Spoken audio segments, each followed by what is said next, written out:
le premier ministre Ousmane Sonko def na ko seeti na ña nekk ca diwaanu Kaolack yëkkati fi itam ay kàddu nee na ay kàddu yu diggee 450 000 tonnes la ñu sas waa Sonacos pour ñu jënd ko ci ay kàddoom seulement lii ma ci xaw a ëlëm rek mooy que ni daaw 150 000 tonnes la Sonacos jëndoon mu ne woon atteindre na capacité am totale bu jënd bi itam mu ngi traîner ay ardoise tête de gauche à droite tey jii ni ñu bëgg kaa forcer mu jënd jóge 150 000 dem ba 450 000 tonnes. yooyu wax itam daa mel ni xaw naa gàllu góose un peu mi ngi bëgg ndiroog luxus de. mi ngi bëgg wax dëgg fa yàlla. on n'est plus dans la gouvernance on est dans la c'est-à-dire que plus de la moitié de l'année dernière ñu bëgg kaa forcer Sonacos aussi gis nañu problème yi nga xamante ni gars yi am nañ ko ci wàllum gerte gi seko yi gars yi dañ fay dugal finalement ñu jëlaat ko yóbbuwaat ko di ko jaay ci marché noir yi parce que gisuñu jëndkat yi muy quand même situation bu doy waar boo xamante ni la promesse du premier ministre moom moo ñëw peut-être pour un peu calmer la situation. waaw le feu couvre soo gisee premier ministre ci boppam mu dem wàcc sur le terrain. les images sont là ouais. voilà wàcc sur le terrain nii. pour ñëw constater moom ci boppam de visu. ne situation bi doy na waar donc le premier ministre lui-même. xanaa kay on va pas être nous plus royaliste que le roi wala nekk plus premier ministre que le premier ministre. tey jii su fekkoon man maa taxaw fii rek en tant qu'analyste daal ne waaye campagne bi doxul naa allez ay Imam Kanté mi ngi nii yu négatif lay gis ci réew mi mais le premier ministre ci boppam. il a avoué que la situation est catastrophique. oui. ba duut ci baaraam. le ministre des ministres même d'ailleurs. parce que wax naa ak ministre des finances bi wax naa ak Cheikh Diba mais aussi wax na Mabouba Diagne nee na ko bàyyil chiffres yi ça ne reflète pas la réalité demal wàccal ci terrain bi nga gis réalité terrain. nga gis réalité parce que bu fekkoon chiffres yi ministre am. de l'agriculture joxe. oui chiffres yooyu la. kon du problème bi du am. nee na ko ma boobu bàyyil chiffres yi da ngay wàcc ci terrain bi nga gis chiffres yi. mi ngi noonu kon nag. la situation est catastrophique. et catastrophique léegi nag. là où on peut quand même être d'accord avec Sonko avec son tempérament quand même goog c'est que day wax ni affaire bi doxul. léegi nag après les gens peuvent toujours dire ni mu ko waxee jaaduwul da ko waroon waxee fi et cetera mais quand même am na boobu xam nga nu ma ko tuddee. boobu franc parler. waaw que ni doxul parce que quand même moom mënoon na ànd ak chiffres yooyu di jouer encore langue de bois. mais il n'est pas ce genre quand même. voilà donc reconnaître na ni. la situation est catastrophique. et que xoolal. mais xoolal wax su waxee su ma wàccee ci terrain bi. moo tax ministre bi léegi sax du wàcc naa rek mu mobiliser léegi 16 milliards xaw ma. kii nii. ça veut dire que reconnaître na ni. oui. il a fallu que moom mu ñëw. mais est-ce que c'est pas une façon aussi de se décharger de la situation en tant que parce que aussi le ministre quand ça ne va pas le ministre est là mais le ministre il est coiffé par son premier ministre. waaw c'est-à-dire que tey jii nii li muy wax nii est-ce que cette question a été posée au conseil des ministres ñu waxtaanee ko. quelle a été sa position sur la question dafa mel ni le ministre moom il est autonome dans sa gestion de la crise moom bu ñu sukkandiku ci ni Ousmane Sonko ko waxee. waaw ñaar yi dàqantewul. c'est-à-dire que le fait que dama ne franc parler bi. dàqantewul ak naa ci ñëw léegi dama ci doon ñëw sax. ak ce problème de crise de gouvernance et lui-même de crise de leadership lui-même en tant que premier ministre mais dama la bëgg a wax ni am na ñeneen ñoo xam ne nekkoon nañ fi dañ dul sax reconnaître catastrophe bi. waaw maa ngi lay dégg. dañ naan waaye. non la situation wax rek syndicaliste dañuy ñu ngi la situation est sous contrôle. waaw kay il me semble que nag Sonko n'est pas ce genre là voilà moom dañ ne affaire bi doxul. léegi nag au moins le fait que mu wàcc ne doxul c'est bien parce que ça permet au moins nit ñi xam ne góoma ngi fi dañ ko war a faj y a un problème maintenant.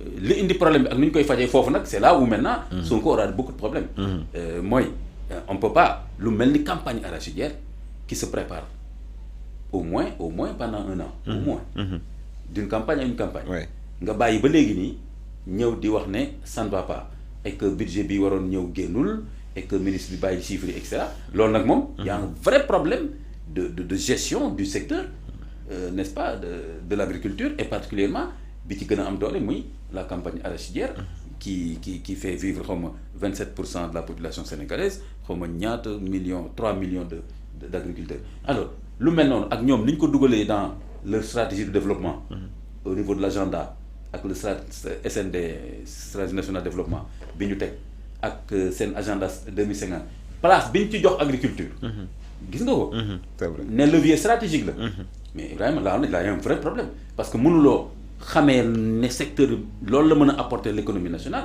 Après nga mën a ñëw taxaw tey en tant que premier ministre di wax ne voilà léegi nii c'est assez catastrophique parce que budget bi kii la preuve damaa wax rek ñu génnee budget Mabouba bàyyi chiffres yi donc là y a un vrai problème de gestion du secteur. À commencer par le premier ministre lui-même parce que su joxe woon directive yi mu war a joxe contrôler ay ministres am.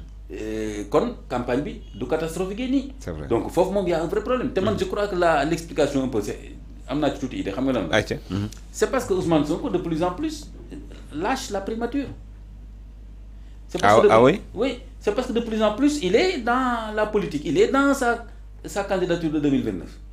Donc da nga jàpp ne dafay raxas loxoom ci bilan wu régime bi première 5 ans yi nii. ci quinquennat bi dama gis ne mi ngi ciy désolidarisé wu quoi. Parce que xoolal il a fallu que ma wax pour que ministre bi génne budget yow ma bugg a bàyyi chiffres yi c'est une façon parce que weeje ay ministres comme ça en public. ci ñoo xam ne yaa leen yilif am instance yooyu dajeeg ñoom war leen mën a wax fu ngeen ci toll. nga bàyyi ba affaire bi gàllagoo si nii nga doog a ñëw ci terrain bi di wax lii moi je me dis que il est en train non seulement de se désolidariser du gouvernement donc de la primature et de sa fonction de premier ministre et en même temps il crée peut-être malgré lui peut-être que c'est pas son objectif il crée encore un ressenti entre lui et quelques ministres et particulièrement ces deux ministres-là et pas seulement ces deux ministres-là Abdourahmane Diouf ak nii mu ne dafa def ay surfacturation moo tax jox ko beneen ministère donc finalement conseil des ministres man laay poser problème Ibrahima. Mais conseil des ministres ça se passe comme ça maintenant comment maintenant en termes d'ambiance comment ça se passe parce que les su ñëwee conseil des ministres prochain président ne dit pas mais qu'est-ce qui se passe où est le budget sur la recette etc. parce que le premier ministre qu'est-ce qu'ils vont dire donc moi loolu laa la bëgg a wax. Donc en termes de gouvernance de pilotage des politiques publiques il me semble que Sonko mi ngi rocc loxoom gën a privilégier. C'est un agenda politique. Et en même temps peut-être que il pourra toujours dire que yéen seen bopp yéen a ma doon critiquer naan lu tax ma wax ministre defu lii parce que je voyais que doxul. Et que j'avais pas les mains libres pour que affaire yi dox j'étais premier ministre. Ils ne m'ont pas laissé gouverner. waaw kay affaire boobu mën na ñëwaat moo tax aussi de toute façon il faut que Diomaye le président Diomaye Diakhar Faye en un moment donné forcément foog clarification am entre moom li mu bëgg ci un minimum de résultats fii ak 2029 ak Ousmane Sonko ni mu taxawee actuellement primature ak dernière sortie bi. Parce que jàpp nga ne un PM quand même warul taxawee nii ci situation de crise comme un opposant qui parle. Un PM qui tense publiquement ses ministres. C'est quand même. Qui dépendent de lui directement. Qui ne dépendent même pas du président. Ñi ngi dépendre du président rek ci décret ci nomination à part ça ils dépendent du premier ministre c'est le premier ministre qui conduit les politiques publiques. Donc fi mu nekk nii Ousmane Sonko mooy li ma la wax soit kon mu wane ni moom ci boppam il n'est pas un gestionnaire compétent par rapport au ministère particulièrement ñaari ministères yi soit dafa bëgg a wane ni le président ne gouverne pas il me laisse pas gouverner. Dans les deux cas de figure actuellement ça donne une très très mauvaise image du gouvernement des ministères et de sa relation lui avec les ministres le premier ministre et aussi de sa relation avec le président. Mais parce que est-ce que Diomaye tam fi nekk nii tam lii dina ko neex mu taxaw dégg premier ministre naan benn ministre bi voilà budget bi. mais ministre yi kan moo leen tànn président moo leen tànn wala premier ministre moo leen tànn c'est sur proposition. dañ koy waxtaanee en principe c'est sur proposition du premier ministre. waaw combat la mais waaw am na yoo xam ne day jàll facilement ak yoo xam ne dañ ciy xuloo. oui. loolu la c'est-à-dire que le premier ministre il a des propositions le président a des propositions léegi nag ñu toog waxtaan. am na cas yoo xam ni dañuy am consensus facilement. nañ ko jox bii nañ ko jox Mame Kanté moom mën na ko. waaw ak yeneen cas yoo xam ni day. intérieur ak forces armées ak yooyu noonu. yooyu mën na nekk lu serré quoi loo xam ni normalement nag maintenant le dernier mot revient bien sûr au président. au chef de l'État. Ah oui c'est quand même lui qui a la prérogative de nommer. c'est-à-dire mu tax ma poser la question boobu parce que aussi bu ñu nee le président même Ousmane Sonko moo ko tànn. Présenter ko les Sénégalais et en principe aussi le premier ministre moom mooy proposer les ministres au chef de l'État donc ce qui veut dire que kii jiite ak éléments yi war a doxal gouvernement bi daanaka ñëpp Ousmane Sonko moo leen tànn tey jii nag bu ñu demee nag tey jii nii ba y a un problème mu leen di jéebaane publiquement c'est parce que est-ce qu'il ne s'est pas trompé sur ses choix C'est ça la question que je voulais poser. Oui. Oui, non, c'est vrai que effectivement day feeñal moom benn malaise entre moom, comme ni ma la wax rek, entre moom et des ministres yoo xam ni qui dépendent directement de lui dans leur fonction. Puisque ni ñuy defalee seen politique sectorielle ak directive yi mu leen di jox ak ni mu leen war a évaluer et cetera ak budget yi ñu leen war a voter yooyu yëpp ça dépend d'abord de Ousmane Sonko, parce que bu mu validé wul rek du egg sax ci président. kon nag tey su ñëwee xoolal par exemple su nee budget bi Cheikh Diba nangam naa ça veut dire que kon y a un malaise. parce que moom en tant que premier ministre ba bi muy wàcc ci terrain bi nii ce budget là n'était pas débloqué et il n'avait pas les moyens de le faire débloquer. Donc ça veut dire que am na benn ministre bu nekk fii yore finance yi ba pare di doxal loo xam ni premier ministre mënu ci dara. ouais c'est vrai. Mabouba aussi. nu mu tudd Mabouba aussi soo ko nee bàyyil chiffres yi ben ça veut dire que quelque part écoute tu es dans la théorie alors que le secteur est en train de brûler. Donc effectivement je suis d'accord. Le premier ministre lui-même ci sorteem bi a montré qu'il a des problèmes avec certains des ministres yi nga xam ni moom ci boppam il parvient pas à les contrôler mais à les évaluer au moins. Mais attention Ibrahima. Oui. Je sais pas forcément que ministre yëpp moo leen ni nommé ah. C'est-à-dire que c'est vrai. Il propose une liste. C'est vrai. Mais non seulement le président a une liste. Mais en plus le dernier mot aussi. Le dernier mot. Donc il se peut que rien ne nous dit que Ousmane Sonko était favorable à ce que Cheikh Diba, exemple rek laay joxe damay bañ génn fii. waaw mais même si aussi on nous a dit que tout récemment que il y avait problème bi mu fi waxee comme problème mu dette cachée bi Cheikh Diba n'était pas d'accord. dafa bëggoon sax tekki ndombal tànkam. donc loolu moom ça circule beaucoup. Donc voilà ça passé c'est son. Et tant Cheikh Diba n'était pas à l'aise. Nos confrères de Jeune Afrique justement qui l'ont révélé et jusqu'à présent ils ne sont pas encore il n'est pas démenti. Et on a vu aussi Cheikh Diba féliciter publiquement Abdourahmane Diouf bi nga xamante ne aussi ses relations avec Ousmane Sonko sont connues, donc aussi est-ce que. ak tamit Cheikh Diba affaire restructuration bi. Ouais. kenn dégg ko. Bon ñëw na Assemblée nationale quand même wax ne egguñu foofu. Mais bon est-ce que premier ministre waroon na ko jiitu ci déclaration boobu. ne kenn du fi restructurer problème dignité la. C'est vrai. Dignité alors bon ku yor bor xam ban dignité ngay woote yow koy da ngay naxante fay sa bor ban dignité ngay yow su ma la yoroon xaalis damay naxante Ibrahima baal su ma jox naa la dignité la sama dignité te yow nga yor boo xasee ba yor bor rek presque dignité amatu fa. wallaay ndeysaan léegi moo tax bor metti léegi Ibrahima donc Cheikh Diba léegi premier ministre Ousmane Sonko li mu waxaat encore ci budget bi Cheikh Diba répondre que non pour moom question bi c'est pas d'abord une question de budget. Attention Ibrahima c'est pas une réponse légère hein. Xam nga man lan laa ci jàngee parce que man planificateur là donc ci développement local man laa def presque je peux dire 20 ans xoolal Cheikh Diba pour man réponse am c'est une réponse technique daf ko bëgg a wax ni du affaire u xaalis d'abord affaire u organisation secteur bi la. Man noonu laa ko comprendre. C'est vrai. daf ko bëgg a wax ni du affaire u xaalis d'abord. balaa may génne xaalis. daf may wóor ni secteur bi c'est organisé.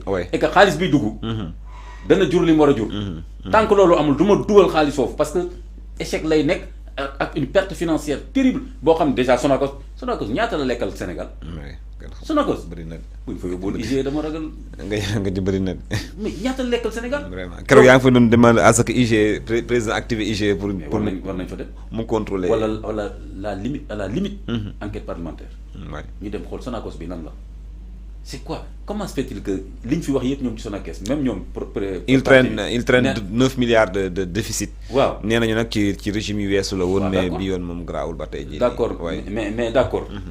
Déficit da nga koy gérer si tu es compétent. C'est vrai. mënoo am déficit ba pare ne dinaa absorber plus de 150 000 tonnes. léegi nga ne en quelques jours encore dinaa absorber 3 fois plus dinaa indi 50 milliards xaw ma foo koy jëlee loolu yëpp quand même on peut pas dire que ne affaire déficit régime passé bi moo koy expliquer. situation Sonacos désordre bi ñu si gëstoo sànq ci suba situation Sonacos ils sont même ci au bord de la limite fi mu toll nii peu de marge financière la ñu am donc c'est absurde quand même ñu mën a mobiliser autant de sommes pour quand même gagner en tout cas man su ma doon parier je ne parierais pas que ni c'est possible franchement je ne dirais pas que c'est pas possible parce que xaw ma fu ñuy jëlee yeneen i moyens fu ñu koy luxusee ak actuellement une situation bi luxus lay gën a néew nuñ koy ñaareel ba pourquoi maintenant c'est-à-dire que tu vois la faute de gestion dafa dem ba ne kët ne jonn waaw or que gouverner c'est prévoir voilà et si le Premier ministre a dit Mabouba bàyyil chiffres yi donc ça veut dire que il y avait quand même des chiffres ouais il me semble que le Premier ministre est en train de dire que les chiffres ne reflètent pas la réalité c'est ça exactement parce que nee na ko information yi baax yaa ngi koy amee ci terrain bi effectivement y en a même qui ont contredit Cheikh Mabouba par rapport aux chiffres qu'il a eu à donner nit ñi yàgg nañ ko contredire mais voilà ci ay chiffres peut-être que ñun duñu fooye ci chiffres ci lu bari xëj na moom moo tax itam